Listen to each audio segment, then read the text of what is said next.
في الطبيعي بنشوف حد مجنون بينتحر وبيموت نفسه، بس عمرنا ما شفنا حد بيأجر راجل عجوز ويديله فلوس ويقوله علشان تقتلني، وده طبعا بيكون بعقد ما بينهم. ده ويليام اللي بيحاول الانتحار، وقبل ما بينط بيلاقي راجل عجوز بيقوله انا ممكن اساعدك تموت على فكره وازقك في الميه. فويليام قال له لا انا مش محتاج مساعده، انا هموت لوحدي. فالراجل العجوز اداله الكارت قبل ما ينط وقال له لو احتجتني تموت في المره اللي جايه ابقى كلمني، اصل دي المحاوله السابعه لويليام في الانتحار. وهنشوف بعدين الراجل ده كان بيحط نفسه ان هو يموت ويليام، ونط ويليام ومن حظه السيء انه نط على مركب فيها حفله عيد ميلاد. افاجئكم واقول لكم ان ويليام اصلا شغال منقذ للناس، واخر مره انقذ ست عجوزه كان من سنه وحاسس بالملل. وفي نفس الوقت ويليام كان بيكتب كل محاوله انتحار فاشله. وطبعا في الشغل لما عرف انه بيحاول الانتحار طردوه من شغله ورجع لبيته، وكان عنده امل انه يموت مره تانية، وابتدى يشوف طريقه تموته وما تاخدش منه ثواني. فتح الغاز وحط راسه جوه الفرن علشان تولع فيه، ولكن للاسف ما كانش دافع فاتوره الغاز. ولما لقي نفسه فاشل في كل حاجه حتى الانتحار، لقى في جيبه كارت مستر اونيل اللي كان عايز يموته. وبيقابل ويليام مستر اونيل وبيقوله على ال7 مرات اللي حاول فيهم الانتحار وفشل، منهم لما شنق نفسه او الغاز، وده غير الخمر والحبوب والكهرباء اللي ما نفعتش معاه، ولا حتى عربيات الاسعاف. بيقوله انا قربت ابقى خالد يا جدع ومش قادر اموت نفسي. فالراجل العجوز قال له انت جيت في ملعبي، انا ملاك الموت. قال له بص يا ويليام يا ابني، ده كتالوج لطرق الموت، لو في موتة عجباك كده منهم قول لي وانا هعملها لك. مستر اونيل قال له انا هقتلك بشرط، بس انت ما تكونش مسافر لسويسرا، لان عندهم اللي بيسافر لسويسرا ما ينفعش يقتلوه. علشان اقول لكم الموضوع ببساطه، ان في انجلترا في هيئه قتل، وانهم بيأجروا ناس محترفين قتل انهم يكتبوا عقود ما بينهم ما بين الشخص اللي هيقتلوه بمقابل جزء من الفلوس علشان يحققوا العقد ده. وبيبتدي المحترف ده ان هو يقتل الشخص اللي عمل معاه عقد مقابل فتره من الزمن وبمبلغ معين، وده كان طبيعي عندهم ومتعارف عليه، وما كانش حد بيقبض عليهم لانها هيئه بتعمل عقود ما بينها وما بين الشخص اللي عايز يتقتل.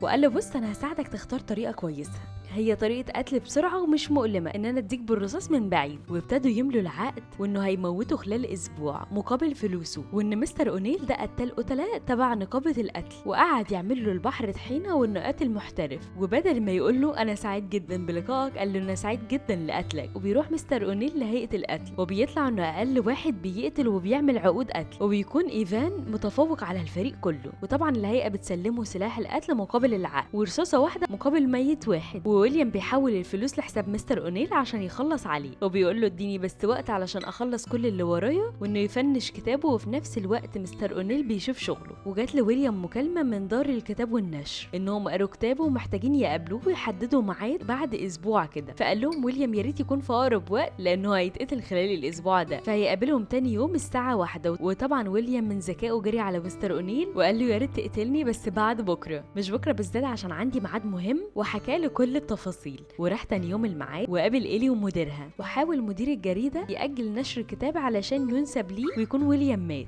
ومن حسن حظ ويليام وهو بيجيب القلم، رصاصة اونيل جت في مدير الجريدة نفسه وما جاتش في ويليام، وبتكون دي برضو محاولة فاشلة من مستر اونيل. وطبعا اللي ساعدت ويليام واخدته تحت الترابيزة عشان ما يموتش هي إيلي. ورجع مستر اونيل حزين جدا لبيته وخايف من رئيس هيئة الموت يقتله علشان هو قتل بالغلط، وقعد ياكل مع زوجته. واما إيلي راحت لويليام وقالت له انا جاية هنا اتابع كتاباتك لان احتمال اترقى وانشر كتابك بنفسي، وقالت له انا رايح اسهر مع اصحابي ما تيجي تقعد معانا. اما ويليام بيقول لها انا اللي مأجر الراجل اللي قتل براين مدير الجريدة علشان يقتلني انا، ولكن للاسف قتله بالغلط والعقد اسبوع. فإيلي قالت له انت عبيط، طلع موبايلك والغي الاتفاق بسرعة والغي الصفقة دي كلها. فقال لها ده عقد بدون رجوع والفلوس كمان مش هترجع. وابتدى يتصل بيه لقى موجود في نفس البيت، وطبعا مستر اونيل جاي يقتله. وحاول ويليام يقول له نلغي الصفقة للمرة الثانية، ولكن اونيل قال له انت ملزم بقرارك، وحاول يقتله ولكنه هرب هو وإيلي. وطبعا مستر اونيل كان بيحاول يقتله وهو ماشي في طريقه، ولكنه قتل راجل المرور بالغلط. وراجل المرور ده كان عامل عقد مع إيفان، فكده أونيل أخد عقد إيفان، وبكده يكون ضيع صفقة صاحبه بالغلط. وابتدى ويليام يروح لإيلي بيتها، وابتدى هارفي مدير هيئة القتل يهزق إيميل، وطبعا رفض واداله هدية اللي هي الساعة. قال له الوقت ده لقتلك انت، وقال له هنديك حصتك وتعتزل وندي العقد ده لإيفان. وطبعا أونيل رفض ياخد الساعة ومشي. أما ويليام ابتدى يحب إيلي، ولكن إيلي ابتدت تتكلم معاه عن إن البيت ده بتاع أهلها اللي ماتوا في حادثة عربية،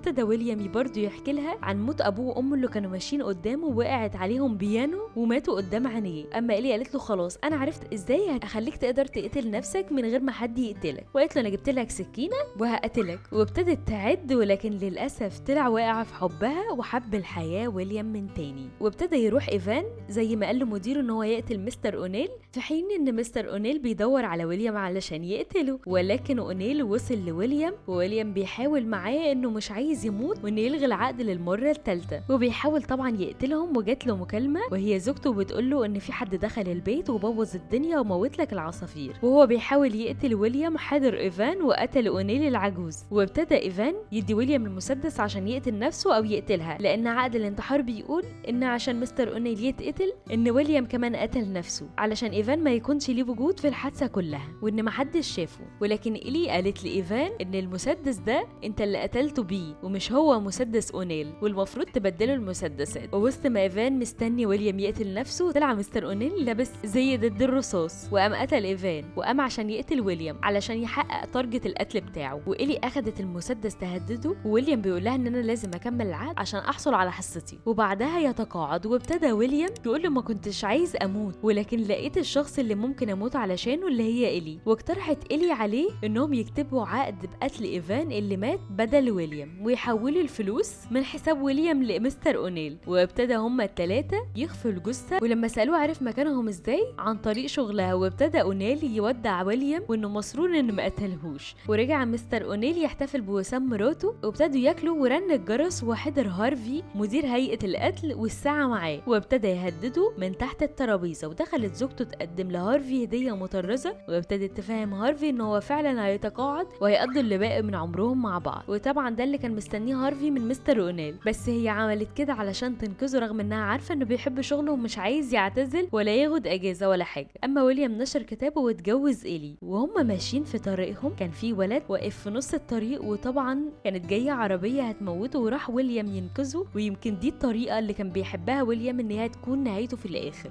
وبكده يا صحابي يكون خلص فيلم النهارده، اشوفكم على خير في فيلم المره اللي جايه.